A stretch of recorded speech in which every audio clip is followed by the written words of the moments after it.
Hello friend, welcome to our channel education target पर। हम लोगों ने कल इतिहास के प्रथम चैप्टर का अति लघुत्तरीय का एक क्वेश्चन देखा था। आज हम उनके अगले क्वेश्चन को देखेंगे और जल्दी से जल्दी अपने सिलेबस पूरा करने की कोशिश करेंगे। तो जो लोग इस चैनल को सब्सक्राइब नहीं किए हैं वो इस चैनल को सब्सक्राइब कर लें ताकि हमारे जो लेटेस्ट नोटिफिकेशन है उन तक पहुंच सके। चलिए अब बिना समय गंवाए हुए वीडियो को शुरू करते हैं। और मैं चाहूँगा कि जिनके पास किताब हो वो अपना किताब खोल लें, अन्यथा फिर भी चलेगा। तो हमारा जो दूसरा क्वेश्चन है कि मेजनी कौन था, क्योंकि हमने पहला क्वेश्चन पहले ही वीडियो में ही कर रखा था कि राष्ट्रवाद क्या है। दूसरा क्वेश्चन है हमारा मेजनी कौन था। चलिए जानते हैं मेजनी के बारे में।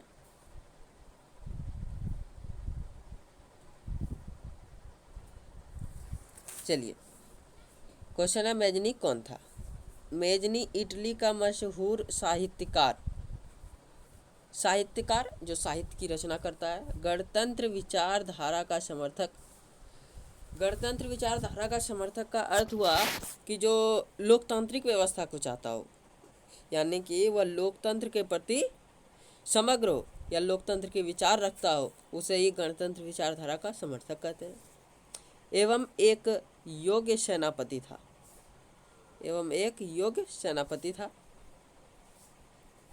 देखिए, एक योग्य सेनापति था,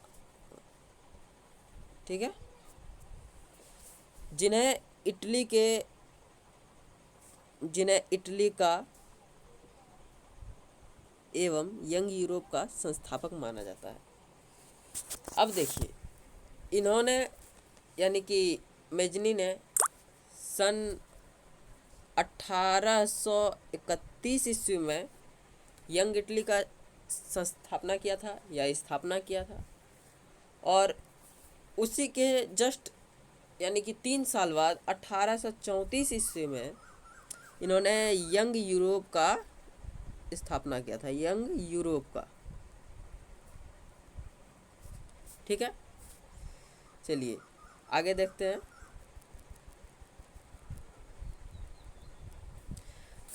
इन्होंने इटली के एकीकरण में महत्वपूर्ण भूमिका निभाई है। हम जानते हैं कि मेजनी ने इटली के एकीकरण की शुरुआत भी की और इन्होंने इटली के एकीकरण में महत्वपूर्ण भूमिका निभाई है। मेजनी एक गुप्त क्रांतिकारी संगठन कार्बोनेरी का सदस्य था। अब ये गुप्त क्रांतिकारी संगठन क्यों था? क्योंकि हम जानते हैं कि इटली पर जिसने प्रभाव जमाया था उस देश का नाम था ऑस्ट्रिया, ठीक है। और ऑस्ट्रिया के जो चांसलर थे वो थे मेटरनिख, ठीक है। और ये मेटरनिख बहुत ही प्रभावशाली था, इसलिए जल्दी वहाँ क्रांतिकारी संगठन टिक नहीं पाते थे, इसलिए वहाँ एक गुप्त संगठन चलता था जिसका नाम है,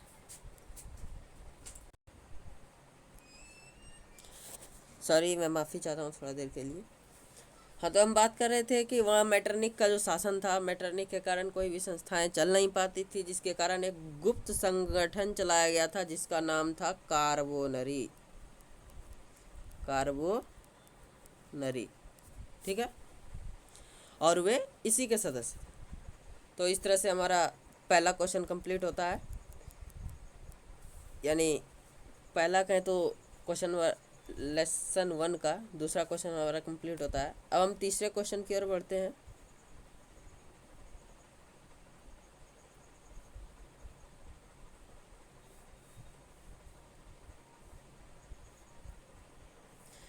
देखिए, तीसरा हमारा जो क्वेश्चन है, तीसरा है कि जर्मनी के एकीकरण की बाधाएं क्या थी। जर्मनी के एकीकरण की बाधाएं क्या थी, ठीक है। हाँ, देखिए, जर्मनी के एकीकरण की बाधाएं क्या थी। तो जर्मनी के एकीकरण की अनेकों बाधाएं थी। तो पहला बाधाएं देखिए यहाँ लिखा हुआ है कि जर्मनी के एकीकरण की निम्नलिखित प्रमुख बाधाएं थी। चलिए अब हम बाधाओं की तरफ बढ़ते हैं, ठीक है। चलिए, आप भी जानते होंगे कि जर्मनी के एकीकरण में बिस्मार्क की भूमिका को महत्वपूर्ण माना जाता है। चलिए वीडियो को शुरू करते हैं आगे। चलिए देखिए, पहला हमारा जो बाधा है, पहला कह रहा है जर्मनी कई छोटे छोटे राज्यों में विभक्त था। इसे चाहे तो आप नोट डाउन भी कर सकते हैं स्क्रीनशॉट लेके। तो जर्मनी कई छोटे बड़े राज्यों में विभक्त था। तो कितने राज्यों में विभक्त था? तो यह 300 छोटे बड़े राज्यों में विभक्त था।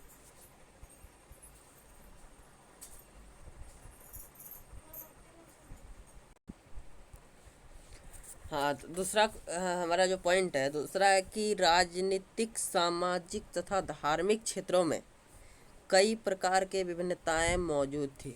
अब देखिए, इस बात को समझने के लिए हम भारत पे ही चले जाते हैं। हम देखते हैं कि भारत में भी कई तरह के राजनीतिक पहलू हैं, कई तरह के समाज में रहने वाले लोगों में कई तरह की धारणाएं हैं, है ना, और विभिन्न प्रकार के धर्म को मानते हैं। ऐसा ही जस्ट हमारे जर्मनी में भी था। वहाँ अनेक प्रकार की राजनीतिक थी, सामाजिक व्यवस्था थी और धार्मिक क्षेत्र भी अलग अलग बटे हुए थे। इसी कारण से जो है इटली का यानी जर्मनी का एकीकरण नहीं हो रहा था, जो एक बाधा थी एकीकरण में। तीसरा हमारा पॉइंट है कि जर्मनी में राष्ट्रीय भावना तथा राष्ट्रीय एकता का अभाव था। राष्ट्रीय भावना, क्योंकि उन्हें वहाँ दिशा निर्देश देने वाला नहीं था, तो राष्ट्रीय भावना पनपेगी कैसे? तो राष्ट्रीय भावना के अभाव में या राष्ट्रीय एकता, एकजुटता के अभाव में जो है जर्मनी का एकीकरण नहीं हो रहा था। तो जर्मनी के एकीकरण में यह भी एक महत्वपूर्ण बाधा थी। चलिए अगला देखते हैं। इसकी स्थिति अत्यंत दयनीय और पिछड़ी अवस्था में थी। अब देखिए, स्थिति दयनीय होने का क्या मतलब है कि वहाँ के जो लोग थे बेहद गरीब थे, कृषि पर निर्भर थे और कृषि उतना विकसित नहीं हुई थी जिससे कि वह देश समृद्ध हो सके। तो इसलिए हम कह सकते हैं कि वहाँ की जो स्थिति थी वह अत्यंत ही दयनीय थी और वह अत्यंत ही पिछड़ी अवस्था में थी। चलिए, पांचवा पॉइंट कह रहा है कि घोर प्रतिक्रियावादी ऑस्ट्रिया के चांसलर मेटरनिख का प्रभाव था। हमने देखा कि जिस तरह इटली में मेटरनिख का प्रभाव था, वहाँ के लोग जल्दी से जो है कोई संगठन नहीं बनाते थे डर से। वही कारण यहाँ भी था, यहाँ भी मेटरनिख का प्रभाव था, यानी ऑस्ट्रिया का प्रभाव था।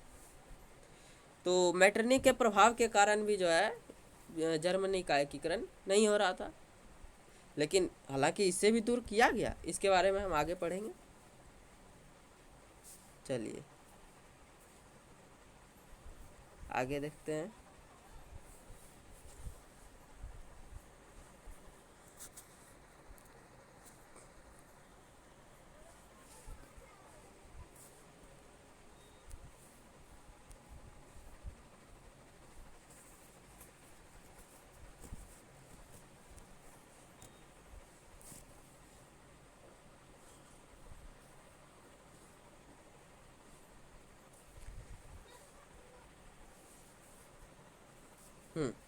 चलिए, हमारा जो चौथा क्वेश्चन है कि मेटरनिख युग क्या है।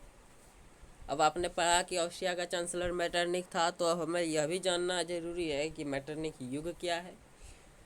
और ये क्वेश्चन भी VVI बोल सकते हैं, वेरी वेरी इंपॉर्टेंट। यह भी क्वेश्चन बिहार बोर्ड में पूछा जा सकता है।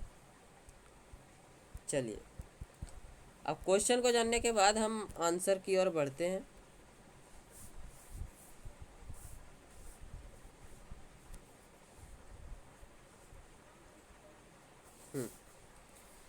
तो आंसर की ओर बढ़ते हैं। कह रहा है कि मेटरनिख ऑस्ट्रिया का चांसलर एवं एक घोर प्रतिक्रियावादी शासक था।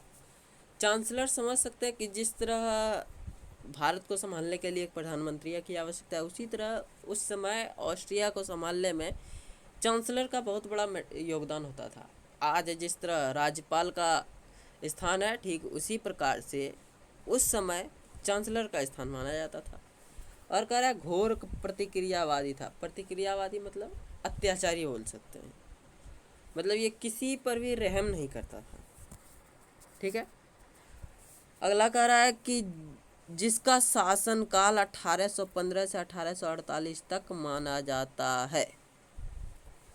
अब ऐसा क्यों माना जाता है जानते हैं। आप लोगों ने पढ़ा होगा कि वियना कांग्रेस, वियना कांग्रेस, ठीक है। तो वियना कांग्रेस की जो स्थापना है वो 1815 ईस्वी में की गई थी। और इसी के बाद से जो है मेटरनिख का शासन चलने लगा था। इसी कारण यहीं से हमारा मेटरनिख युग की शुरुआत मानी जाती है। और यह इसका शासनकाल जो है 1848 तक चला था, क्योंकि इसके बाद इनकी मृत्यु हो गई थी। आगे देखते हैं। मृत्यु नहीं कही, ये छोड़ के चले गए थे। अगला कह रहा है कि इसे ही मेटरनिख युग के नाम से जाना जाता है। देखिए अब मेटरनिख युग का तो परिभाषा हमें मिल गया कि 1815 से 1848 के जो युग है, जो समय है, जो कालांतर है, इसे ही हम मेटरनिख युग के नाम से जानते हैं। आगे कह रहा है मेटरनिख ने लगभग पूरे यूरोप में को अपने अधीन कर रखा था। अब देखिए जब तक एग्जामिनर को आप संतुष्ट भर नहीं लिखिएगा तब तक वो आपको नंबर नहीं दे। इसलिए ज़रूरी है कि उसके आगे भी हम लिखें। आगे यह है कि ये बात हम भी जानते हैं कि मेटरनिख ने इटली पर प्रभाव जमाया, जर्मनी पर प्रभाव जमाया और अनेकों देशों पर अपना प्रभाव जमाया। तो क्या बात दिक्कत है, उसे हम अपने शब्दों में लिख सकते हैं कि मेटरनिख ने लगभग पूरे यूरोप को अपने अधीन कर रखा था, और ये वास्तविक बात है। तो इस वीडियो के बाद हम जो वीडियो बनाएंगे उसमें लघु उत्तरीय प्रश्न पूरा कंप्लीट करा देंगे। और यहाँ हमारा जो अति लघु उत्तरीय प्रश्न था वो हमारा पूरा कंप्लीट हो चुका है। आशा करते हैं कि आपको पूरा समझ में आया होगा, और मेरे साथ साथ आप अपना नोट्स बनाते चलिए ताकि एग्ज़ाम के टाइम आपको कोई दिक्कत ना हो। तो चलिए, thank you, thanks for watching.